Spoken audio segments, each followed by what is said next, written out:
Well, it's an important time to keep tabs on our physical health. It's also important to keep track of mental health. It certainly is, and with so many negatives, how can we focus on the positive? Well, Eric Rittmeyer is a mental toughness expert, and he is joining us to discuss how to strengthen your emotional health during the COVID-19 pandemic. Thank you so much for being with us this morning.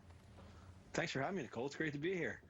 All right, Eric, let's talk about where do we start with this, because there's so much anxiety and so much fear when it comes to coronavirus.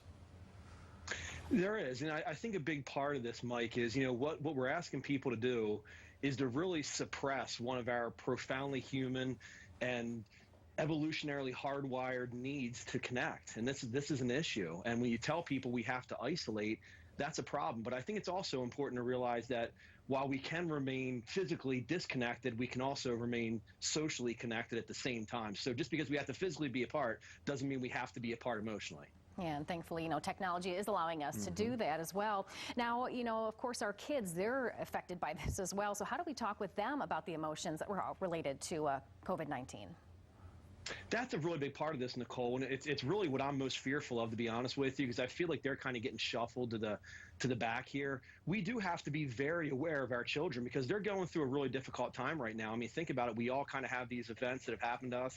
For our generation, it was 9/11, I believe. These are scary times for kids, so we have to really pay very close attention to them. We have to talk to them. We have to be honest with them, but we also have to break it down to their level based on their age, because there's certain levels of comprehension based on if you're 3 or if you're 15. We just have to stay in touch with their emotions. Yeah, that's a great point, because there is a different message depending on the teenagers or the younger kids. Absolutely. What is your thoughts on some positives maybe that folks can take away from this?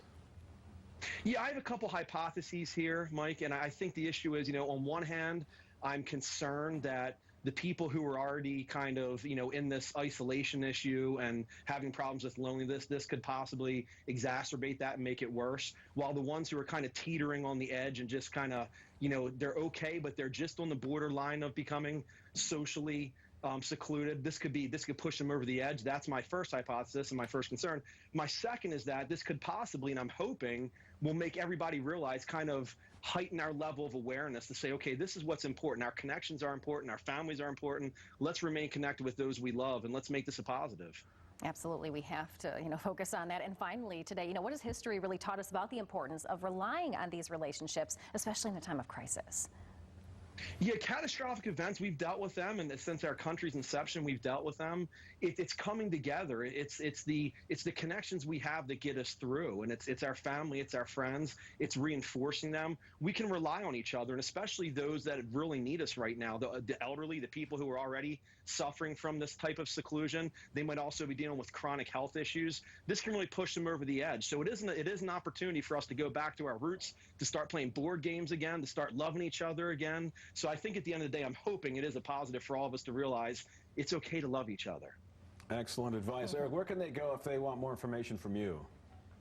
Absolutely. Thank you, Mike. My website's best, mentaltoughness.speaker.com. I'm all over Instagram, Facebook, Eric Rittmeyer. You can find me anywhere. Very cool. Fortunate to have you. Thank you so much for that, Eric. Awesome. All right. Thanks for having me, guys. Take care. Well, coming up in our next half hour, simple